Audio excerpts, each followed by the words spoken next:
जय श्री कृष्णा, जय श्री राधे। 14वां अध्याय। राजा पृथु ने कहा, हे नारद जी, आप सर्वज्ञाता हैं, अतएव अब आप संतान वृद्धि तथा सुख संपत्ति देने वाली महाविद्या, महामाया, महामेधा, महास्मृति, महामोहा, महादेवी, महाईश्वरी तथा सर्व ईश्वरी अहोई देवी की उत्पत्ति और इनका व्रत कब कैसे किया जाता है इसका वर्णन करने की कृपा कीजिए।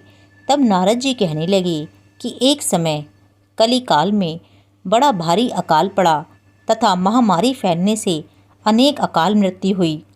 तब सब लोग एकत्रित होकर इस विपत्ति से छुटकारा पाने का उपाय सोचने लगे। अंत में निश्चय करके कार्तिक कृष्ण सप्तमी को सभी ने व्रत रखा। व्रत करते समय सायंकाल चामुंडा देवी हाथ में नरमुंड लिए प्रकट होकर कहने लगी कि मैं रुद्र सहित विहार करने के लिए यहाँ पर आई हूँ, परंतु समस्त संसार में पाप छाया हुआ है। ब्राह्मण वेदहीन, क्षत्रिय सामर्थ्यहीन तथा वैश्य और शूद्र धर्महीन हो गए हैं। स्त्रियों ने पतिव्रत धर्म छोड़ दिया है, इसीलिए सब लोगों को अहोई देवी का व्रत करना चाहिए। कार्तिक कृष्ण सप्तमी तथा अष्टमी को केवल रोगियों को छोड़कर शेष सभी आबाल वृद्ध स्त्री पुरुष सारे दिन भोजन ना करके सायंकाल अहोई देवी का पूजन करें। अहोई देवी मेरा ही नाम है, अतएव यह मेरा ही पूजन समझना चाहिए। अपने मकान को गोबर और मिट्टी से लीपकर साफ करें, फिर काला, पीला, हरा तथा लाल इन 4 रंगों से द्वार पर मेरी मूर्ति बनाएं। इसके बाद सुंदर सुंदर स्वादिष्ट पकवान बनाकर मेरी पूजा करें। जब चामुंडा देवी ने यह कहा, तभी एक धीवर की स्त्री बोली, हे माता, हम नीच लोगों का कर्तव्य भी बतलाएं। तब देवी ने कहा, तुम लोग भी मेरे भक्त हो, सो सब लोग मेरा पूजन करके तेरी संतान को पूजेंगे, तभी उनकी पूजा सफल होगी। मेरी पूजा के बाद कुम्हारिन तथा मालिन की पूजा भी होगी। इतना कहकर देवी अंतर्ध्यान हो गई। नारद जी कहने लगे, हे राजन, इस प्रकार देवी के कथनानुसार सबने व्रत और पूजन किया तो सबके संकट दूर होकर सारा संसार सुखी हो गया। राजा पृथु ने नारद जी से पूछा कि हे मुने, कार्तिक मास तथा एकादशी तिथि श्रेष्ठ क्यों मानी गई है?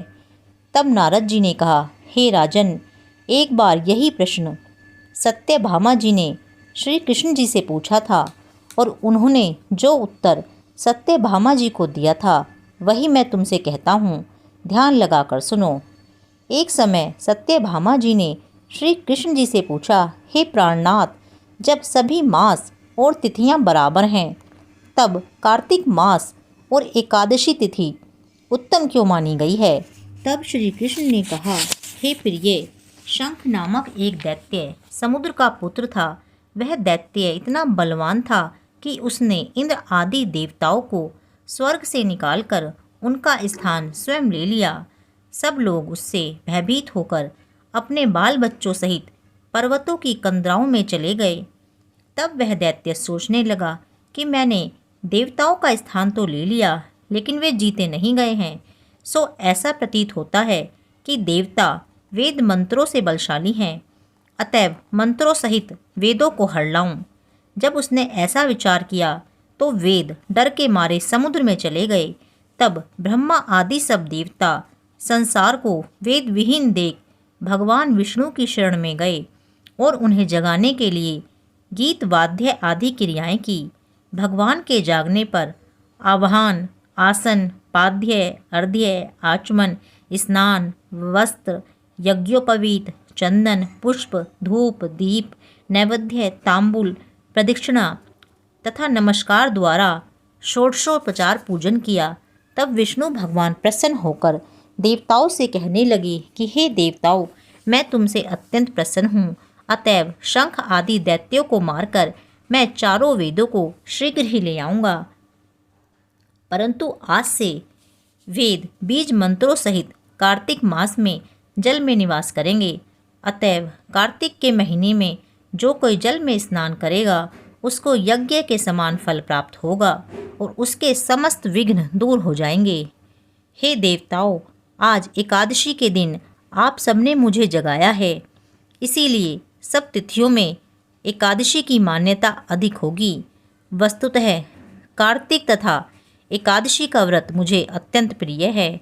नारद जी कहते हैं, हे राजन, इतना कहकर भगवान मछली का रूप धारण कर विंध्याचल में निवास कर रहे कश्यप जी की अंजलि में आ गए। कश्यप जी ने उनको कमंडल में डाल दिया। जब कमंडल भर गया तो मत्स्य रूप होकर भगवान कहने लगे कि हमको कोई बड़ा स्थान दो। तब कश्यप जी ने घड़ा दिया, घड़ा भी भर गया। तब उन्होंने कुएं में छोड़ दिया, परंतु भगवान धीरे धीरे बढ़ते चले गए। तत्पश्चात कश्यप जी ने उनको समुद्र में डाल दिया। भगवान समुद्र में भी बढ़ने लगे। फिर मत्स्य अवतार भगवान शंखासुर दैत्य को मारकर बद्री नारायण के आश्रम पर आए। वहां आकर भगवान ने देवताओं से कहा कि हमने शंखासुर को मार दिया है, अतएव अब ऋषि और मुनि जाकर समुद्र में से वेदों को ढूंढ लाएं। तब तक देवताओं सहित प्रयाग में मेरा निवास रहेगा। तब ऋषियों ने अपने तपोबल द्वारा समुद्र में से वेदों के 6 अंगों को ढूंढ लिया।